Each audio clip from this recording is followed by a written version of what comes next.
अस्सलाम वालेकुम, welcome back to my channel keep stitching ideas. आज की इस वीडियो में बनाएंगे एक और बहुत ही प्यारी सी नेक लाइन। तो आइए कटिंग स्टार्ट करते हैं। ये मैंने बुकरम रखा है डबल फोल्ड में। इसकी लेंथ जो है वो 16 इंच है और इसकी विड्थ जो है वो 5.5 तक है इसकी। तो यहाँ पे पहले बुकरम को सीधा कर लेते हैं। उसके बाद यहाँ पे नेक लाइन का जितनी हमें चौड़ाई चाहिए वो लगाएंगे। 4 इंच पे मैंने निशान लगाया है और लंबाई में मैंने 6 इंच पे यहाँ निशान लगाया है। आप बॉक्स बना लेंगे और इसके बाद अब हम यहाँ पे राउंड शेप जो है वो बनाएंगे। मैं ये लिड की हेल्प से राउंड शेप बना रही हूँ। आप चाहें तो आप कोई भी प्लेट वगैरह जो है वो यूज़ कर सकते हैं। इसके बाद अब हमने तकरीबन 2.5 इंच का अपना डिज़ाइन बनाना है, वहाँ पे निशान लगा लेते हैं। तो उसके बाद अब हम जो गले की आउटलाइन है राउंड शेप की, वहाँ पे 1.25 इंच का यहाँ निशान लगाएंगे। जिस एरिया में मैं डिज़ाइन बनाऊंगी वहाँ पे मैं नाप के यहाँ निशान लगा रही हूँ, क्योंकि ये वाला हिस्सा जो है वो शर्ट पे बाहर की तरफ प्रोमिनेंट होगा, इसलिए बुकरम जो है वो बिल्कुल हमारा बराबर में कटिंग होना चाहिए। तो ऊपर वाली साइड पे रैंडमली बस मैं इसको फॉलो करते हुए तो हम सारी नेकलाइन पे इस तरह से आउटलाइन अपनी कंप्लीट कर लेंगे।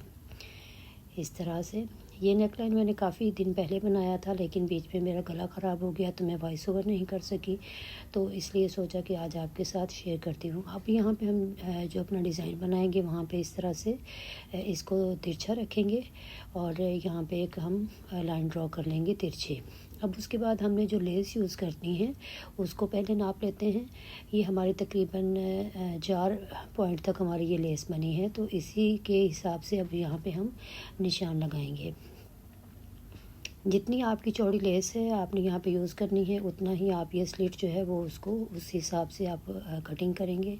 मैंने ये बारीक वाली लेस यूज़ करनी है, इसलिए मैं यहाँ पे ये वाली जो स्लिट है वो कम लूँगी।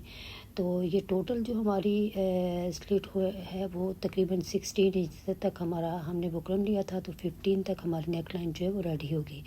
अब यहाँ पे लाइन ड्रॉ कर लेते हैं सीधी। तो उसके बाद अब ये इंच टेप को रखते हुए हम आउटलाइन जो है वो भी इस तरह से ड्रॉ कर लेंगे। ये इस तरह से इसकी भी आउटलाइन लगा लेते हैं और जहाँ पे हमने ये डिज़ाइन बनाया है उसकी भी आउटलाइन को इस तरह से ड्रॉ करते हुए ऊपर हम राउंड शेप के साथ मिला देंगे इस तरह से। ये देखिए तकरीबन हमारा 8.5 तक गला है और बाकी की नीचे स्लेट बनी है। तो अब गले की कटिंग स्टार्ट कर लेते हैं। जैसे जैसे हमने अपना गला मार्क किया है बिल्कुल उसके ऊपर ऊपर हमने कटिंग करनी है। अब कोई एक्स्ट्रा मार्जिन जो है वो नहीं लेना। तो जैसे जैसे ड्रॉ किया है उसी के ऊपर हमने ये अपनी कटिंग कंप्लीट कर लेनी है। पहले बाहर वाली साइड से कटिंग करेंगे, उसके बाद हम ये अंदर वाली साइड से स्लिट की तरफ से कटिंग करते हुए तो पहले अपने डिज़ाइन जो हमने बनाया है उसकी कटिंग करेंगे, उसके बाद हम राउंड शेप जो है उसकी कटिंग कर लेंगे। वीडियो थोड़ी सी लंबी है लेकिन आप एंड तक ज़रूर वॉच कीजिएगा, आपको एक एक पॉइंट की समझ आएगी। बहुत ही यूनिक और बहुत ही एलिगेंट सी नेकलाइन है ये, तो ज़रूर इसको ट्राई कीजिएगा। लॉन के सूटों पे बनी हुई बहुत ही अच्छी लगती है, बहुत ज़्यादा हैवी भी नहीं है और लाइट वेट सी, बस लेस का यूज़ करना है, तो कोई पर्ल्स वगैरह कुछ भी नहीं यूज़ करना। अब हमने ये एक एक्स्ट्रा कपड़ा लिया है, लेकिन जो हम नेक लाइन को पेस्ट करेंगे वो शर्ट के ऊपर पेस्ट करेंगे इस तरह से।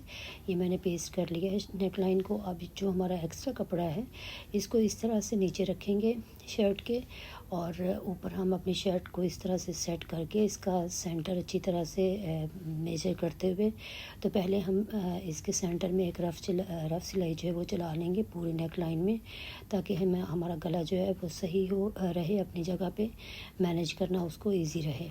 बिगनर्स के लिए ये बहुत अच्छी ट्रिक है कि आप जब भी कोई नेक लाइन जो है वो उसको फिक्स करें तो आप एक रफ़ सिलाई जो है वो उसका भले बखिया थोड़ा बड़ा कर लिया करें, लेकिन सेंटर में रफ़ सिलाई चलाने से आपका गला जो है वो बहुत ही अच्छी तरह से अटैच हो जाता है। अब जो हमारा डिज़ाइन है पहले हम इसकी स्टिचिंग करेंगे। तो बिल्कुल बुकरम के साथ साथ हम अपनी सिलाई चलाएंगे।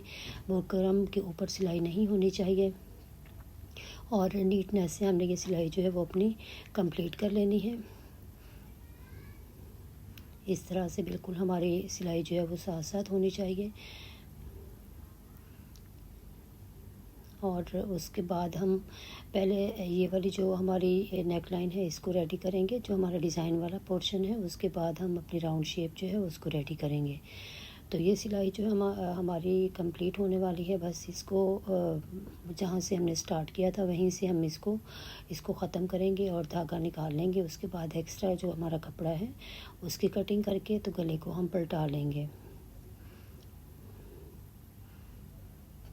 इस तरह से यहाँ पे हमारी जो सिलाई है वो कंप्लीट हो गई है।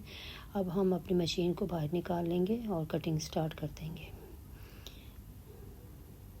यहाँ पे इस तरह से हमारी यहाँ पे हल्का सा कट लगाएंगे और पहले स्लेट में इस तरह से कटिंग करके तो कॉर्नर में भी यहाँ पे इसके कट लगा देंगे स्लेट में, और ऊपर यहाँ जहाँ पे डिज़ाइन के कॉर्नर बने हुए वहाँ पे भी कट लगाएंगे। जो एक्स्ट्रा कपड़ा है उसकी कटिंग कर देंगे, लेकिन बहुत ज़्यादा कपड़ा जो है वो नहीं कटिंग करना, क्योंकि वॉशिंग के बाद कपड़ा निकल जाता है। तो इसलिए कोशिश करें कि थोड़ा सा कपड़ा जो है वो तकरीबन 3 पॉइंट तक कपड़ा जो है वो छोड़ा करें कटिंग के दौरान। अब जो हमारा राउंड शेप है हमारे गले की, वहाँ पे भी हल्के हल्के कट लगाएंगे इस तरह से, ताकि जब गले को पलटाएं तो गले की शेप जो है वो बिल्कुल सही हो। यहाँ पे भी जो हमारी तिरछी साइड है वहाँ पे भी निशान लगा लेंगे।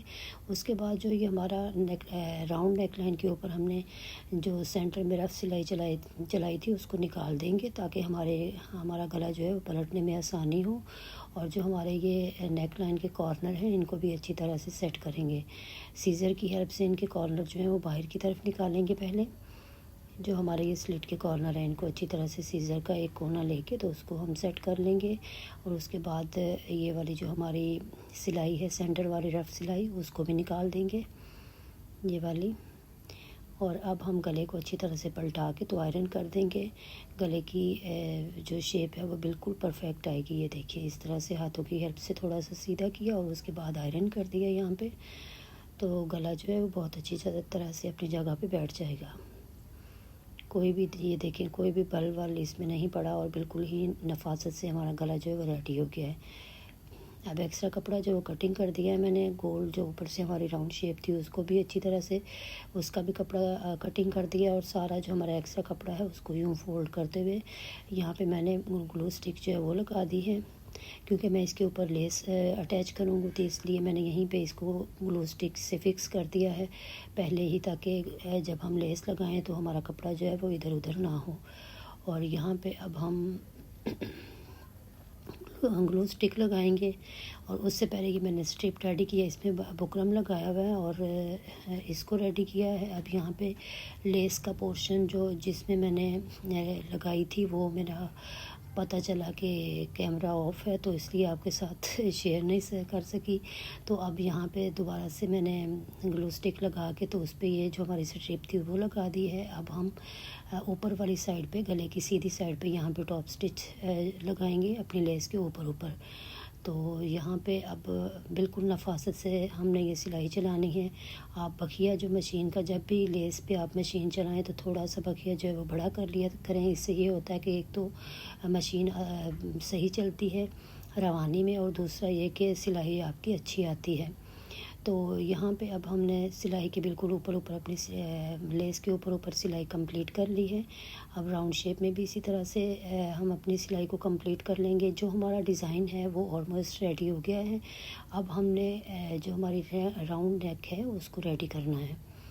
इस तरह से ये देखें यहाँ पे हम इसके कॉर्नर पे, क्योंकि मैंने ग्लू स्टिक लगा के तो आयरन नहीं किया था, इसलिए लेस अगर कहीं से इधर उधर होती है हमें लगता है कि थोड़ी लेस ज़्यादा दब गई है, तो फिर हाथों की हेल्प से उसको हैंडल करना इजी होता है। अगर हम आयरन कर देते हैं तो फिर लेस ज़्यादा फिक्स हो जाती है, तो फिर उसको दोबारा से खोलना जो है वो ज़्यादा मसला बनता है। तो इसलिए मैंने इसको आयरन नहीं किया था कि अगर कहीं से कुछ सेट करना हो तो साथ साथ सेट भी करते जाएंगे और सिलाई भी चलाते जाएंगे।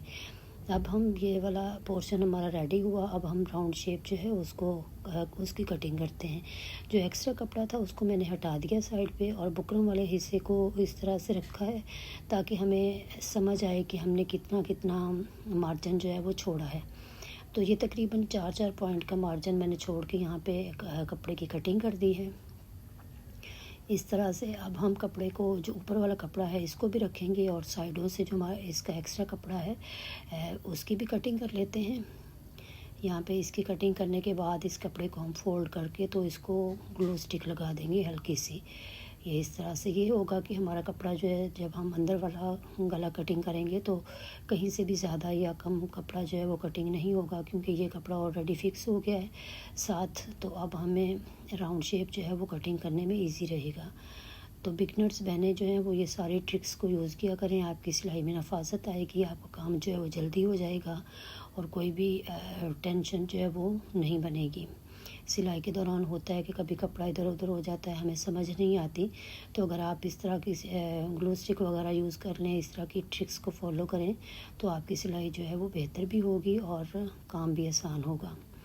ये देखिए इस तरह से इसको मैंने फ़िक्स कर दिया, हाथों की हेल्प से दबाया है तो ये बिल्कुल अपनी जगह पे सेट हो गया है। अब हम उल्टाएंगे इसको और इसका जो कपड़ा अंदर वाली साइड से हमारा बैक साइड वाला है उसकी भी कटिंग कर देंगे। सेम जैसे हमने पहले कटिंग किया है उसी के ऊपर ऊपर कटिंग कर देंगे और इसमें नोचिस लगा देंगे। अब हम दोनों साइडों पे जो राउंड शेप है उसमें नोचिस लगाने के बाद तो इस कपड़े को हम बैक साइड पे दोबारा से हम इसको फ़िक्स कर देंगे बैक साइड की तरफ मोड़ के। तो पहले मैंने सोचा कि ये जो हेमिंग है वो कर लेती हूँ, ताकि जब अंदर वाली साइड वाले कपड़े को हम फ़िक्स करें या खींचें थोड़ा बहुत, तो ये वाला कपड़ा ऑलरेडी हमारा अच्छी तरह से सिलाई हो चुका होगा, तो इसलिए कोई मसला नहीं होगा। ये मैंने तुरपाई कर ली है सारी और साथ में मैंने ये जो दोनों साइडों वाला कपड़ा है उसको भी ये देखें फोल्ड कर लिया है और ग्लू स्टिक मैंने लगाई है। सिर्फ जो हमारा बुकरम वाला हिस्सा था वहाँ पे मैंने ग्लू स्टिक लगाई है, दूसरी बैक साइड वाले कपड़े को जस्ट वैसे ही मोड़ा है आयरन की हेल्प से। और अब दोबारा से जो हमारा बुकरम वाली साइड है वहाँ पे मैं ये ग्लू स्टिक लगा रही हूँ और यहाँ पे हम लेस लगाएंगे। लेस में मैंने कट लगा लिए थे, आपको दिखाया है मैंने, छोटे छोटे कट्स उसमें लगा दिए हैं ताकि राउंड शेप में हमें लेस लगाने में आसानी रहे। तो अब इसको इस तरह से पकड़ना है लेस को, और जो इसकी सीधी साइड है वो नीचे वाली साइड पे होनी चाहिए और जो इसकी रॉन्ग साइड है वो ऊपर की तरफ होगी। इस तरह से बड़ी इजीली ये देखे लेस हम रखते जाएंगे और ये ग्लू स्टिक के साथ फिक्स होती जाएगी। बिल्कुल भी हमें कोई एफ़र्ट नहीं करनी पड़ेगी इसके लिए, क्योंकि लॉन पे कपड़े में, लॉन वगैरह या कॉटन के कपड़े में ग्लू स्टिक जो है वो बड़ी आसानी से फ़िक्स हो जाती है, तो आयरन भी करने की ज़रूरत नहीं पड़ती बाज़ औक़ात। तो इस तरह से ये देखें हमने पूरे नेक लाइन में जो लेस है उसको कंप्लीट कर लिया है। तो अब ऊपर वाली साइड पे भी जैसे थोड़ी बहुत लेस के साथ थी ये ग्लू स्टिक लगी हुई, तो उसी को ये देखें उसी के ऊपर मैंने दोबारा से ऊपर वाला जो हमारा कपड़ा है एक्स्ट्रा उसको भी इस तरह से प्रेस कर के मोड़ के तो उसको इसके ऊपर इस तरह से फ़िक्स कर दिया है। अब आयरन करूँगी तो ये दोनों हिस्से जो हैं वो एक दूसरे के साथ अच्छी तरह से अटैच हो जाएंगे, लेकिन मैंने बगैर आयरन किए ही इसको यहाँ पे सिलाई स्टार्ट कर दी है। ये देखें इसके बिल्कुल ऊपर ऊपर लेस के साथ साथ सिलाई अपनी कंप्लीट कर लेनी है और ये बिल्कुल ही हमारा गला जो है वो बहुत ही डिसेंट तरीके से बन के रेडी हो गया है। ये देखें आपको इसकी फ़ाइनल लुक दिखाती हूँ और उम्मीद करती हूँ कि आपको ये वीडियो बहुत पसंद आई होगी। मैं बड़ी मुश्किल से इसकी वॉइस ओवर कर रही हूँ, तो उम्मीद करती हूँ कि आपको ये वीडियो बहुत पसंद आई होगी। अगर वीडियोस अच्छी लगती हैं तो चैनल को सब्सक्राइब कीजिए और वीडियोस को लाइक और शेयर कर दिया करें। अपना बहुत सा ख्याल रखिएगा, दुआओं में याद रखिएगा। अल्लाह आप सब का हामी नासिर हो।